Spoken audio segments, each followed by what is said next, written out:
A cada dia que passa, o futebol brasileiro está mais envolvido em polêmicas de manipulação de resultados.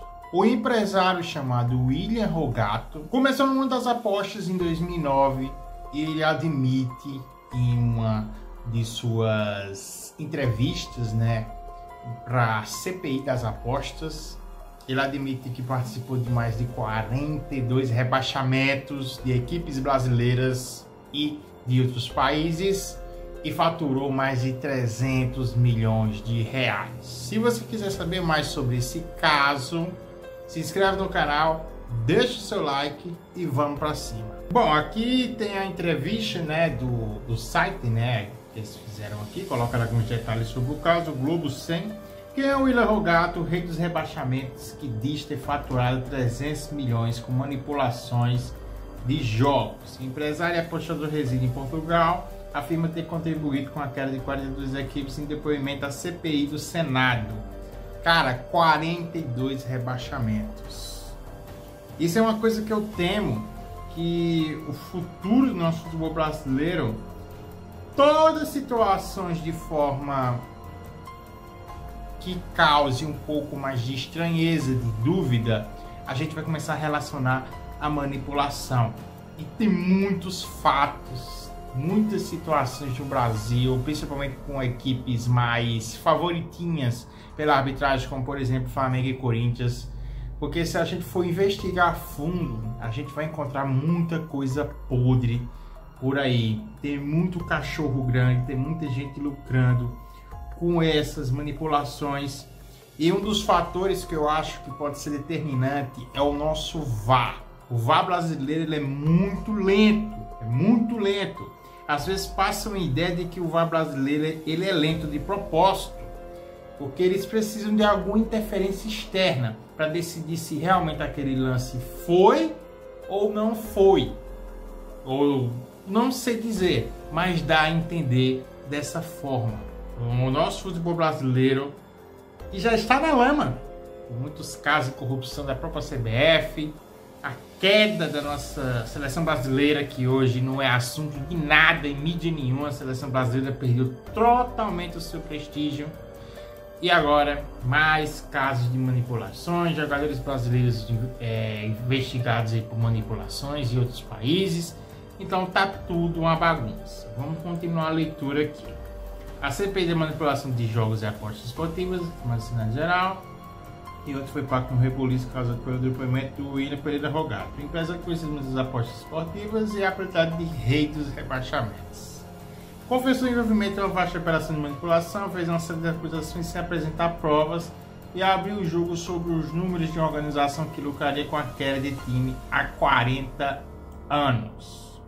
Rogato afirmou já ter faturado algo em torno de 300 milhões com manipulações de resultados que combinaram em 42 rebaixamentos nos 26 estados brasileiros e no Distrito Federal e em 9 países como a Colômbia. O mais recente foi o Santa Maria do Distrito Federal, que fez apenas 3 pontos no estadual, desde que caiu na última colocação. A presidente do clube, Daiane Nunes, também depois nessa terça-feira. Então, ele lucrou 300 milhões de reais sozinho? Eu não creio muito nessa questão. Eu acho que esse cara assinou uma delação premiada para ele entregar, pelo menos uma parte desse esquema, mas dá a entender que tem cara mais pesado, cara com muita influência envolvido nisso aqui. Até pessoas que a gente possa ter um certo prestígio pelo futebol, ex-jogadores.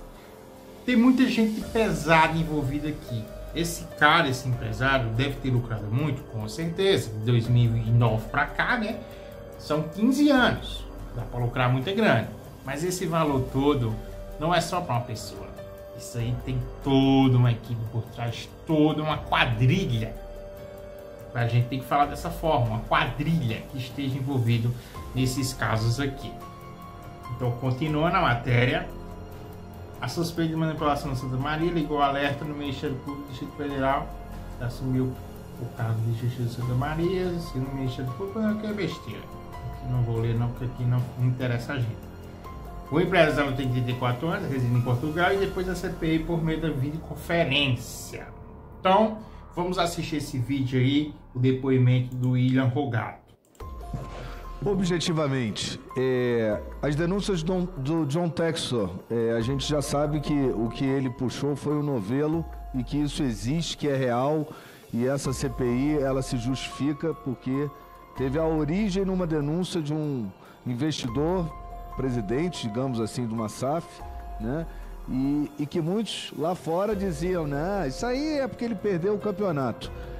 O que a gente está vendo é que isso existe muito antes de John Textor e ele apenas trouxe, né?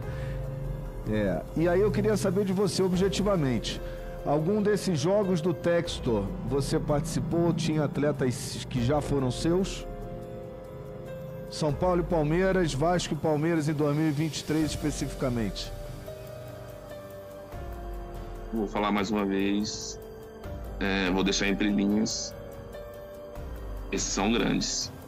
Esses são literalmente grandes. Mas sim, mas são grandes. Okay. Eu não posso chegar aqui pra você e falar, eu não posso vir aqui enfrentar a Leila, cara, eu não vou. Isso é loucura da minha cabeça. Eu não vou enfrentar o presidente do São Paulo, não tem lógica. Mas tem fundamento, né? Tem fundamento. Isso a gente depois... Tem fundamento, total. A queda da Portuguesa teve alguma relação com isso?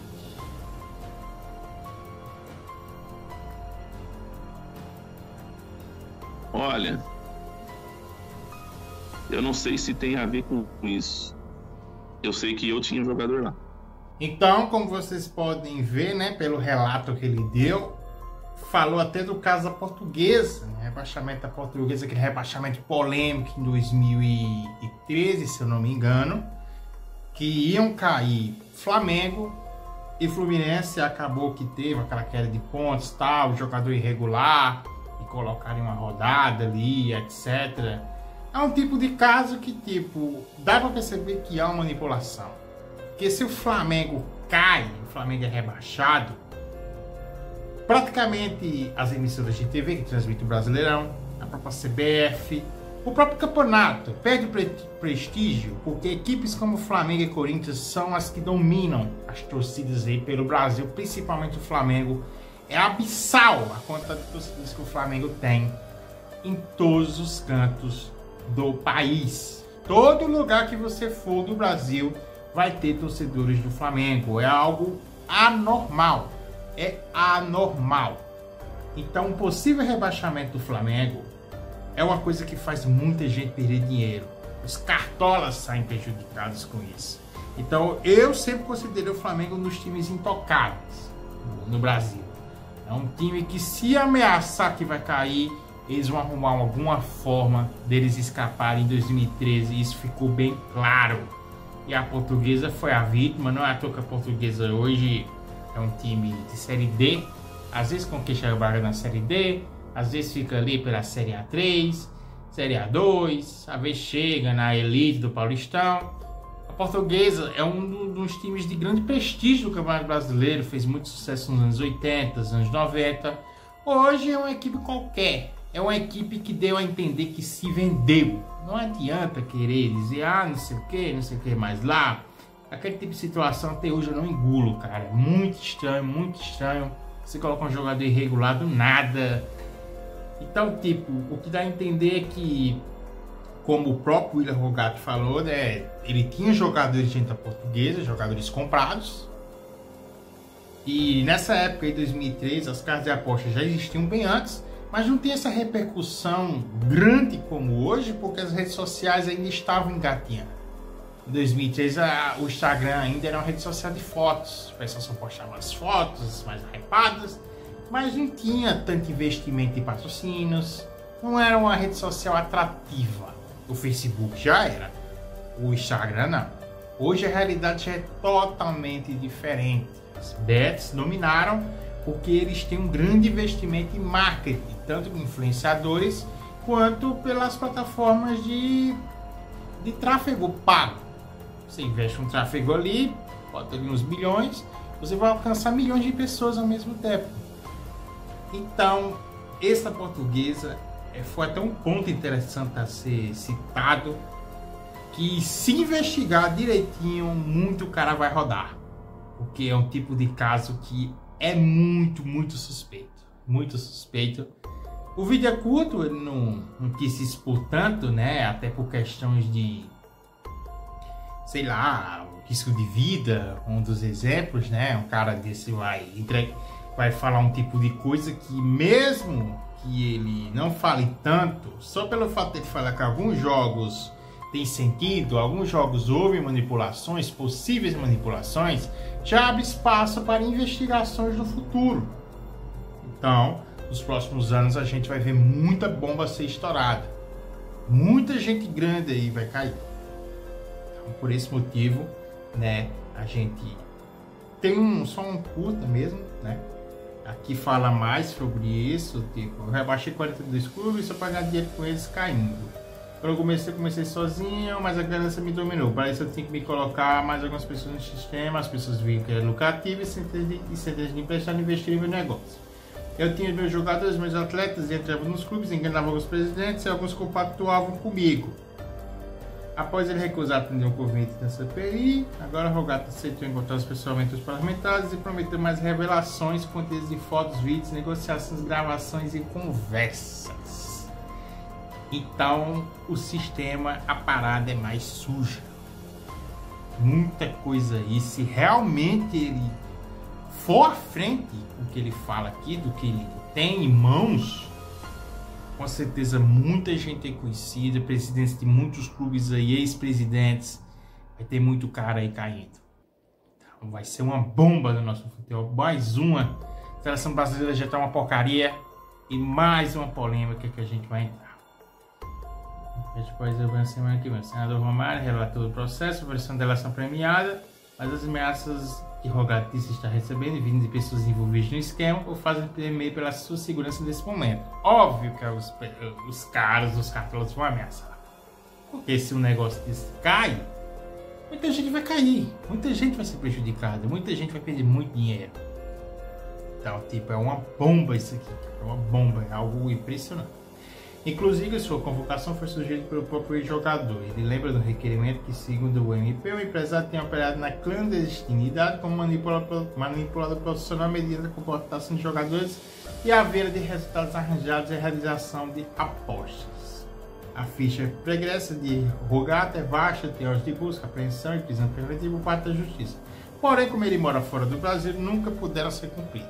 Então, ele foi bem estratégico nessa questão, né?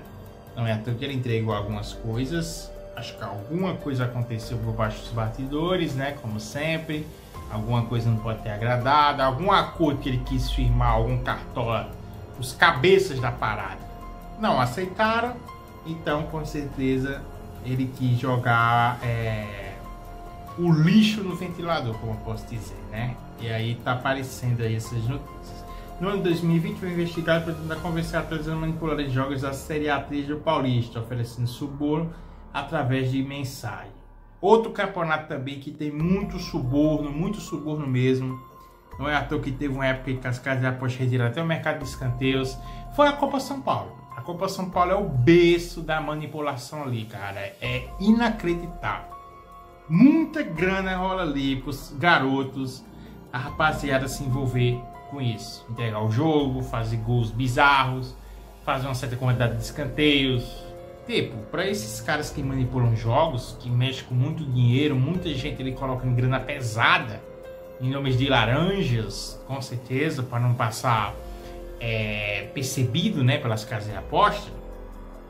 O cara oferece ele 5 mil, 10 mil para um garoto, véio, que nem sabe se vai ser jogador, porque no Brasil tem muitas coisas para você ser jogador, muitas questões. Tem que ter empresário forte, tem que ter isso, tem que ter aquilo. Se não tiver isso, você não vai ser. A gente sabe como funciona aqui. Não é só saber jogar bola. Saber jogar bola hoje não é mais um princípio. Você precisa de todo o merchan para você virar. A não ser que o cara se destaque bastante na Copa São Paulo e mesmo assim não é garantia de virar um jogador de futebol. Como aconteceu com muitos por aí. Ele também disse a CPI que pagava árbitros com valores muito maiores na comparação com o que eles estavam, faturavam ao apitar jogos. Com certeza, os árbitros de futebol são muito manipuláveis. Eles recebem ali seus 2, 3 mil para apitar um jogo da Série A, 2 mil reais para botar um jogo da Série B. Se o cara ganha ali 20 mil num jogo só, ele já garantiu quase o semestre. Tá entendendo a situação, rapaziada? É algo bizarro, E com certeza mais bombas dessas vão aparecer. E dá a entender que o John Textor, de maluco, tá se passando agora como uma pessoa lúcida. O John Textor, aos pouquinhos, ele vai ganhando a razão aí. Então, tipo, tem muita coisa suja por trás aí. E, tipo, isso aqui é só a ponta do iceberg. Daqui pro próximo ano a gente vai ver muita coisa acontecendo. Muita coisa suja por trás dos bastidores aí. Outra investigação que deveria ter também é aquele Campeonato Brasileiro do Corinthians 2005, que teve... Pô, ali tem muita coisa suja no meio também.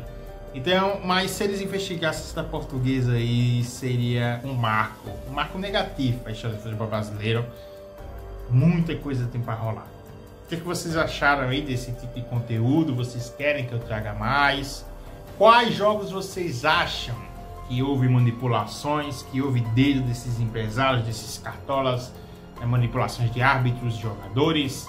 Deixa aí nos comentários que eu quero saber, é até interessante a gente saber, porque esses tipos de jogos podem estar aí nas próximas investigações aí, pela essa CPI aí das apostas, feita aí pelo Cajuru e o ex-jogador Romário. Valeu, rapaziada, é nóis!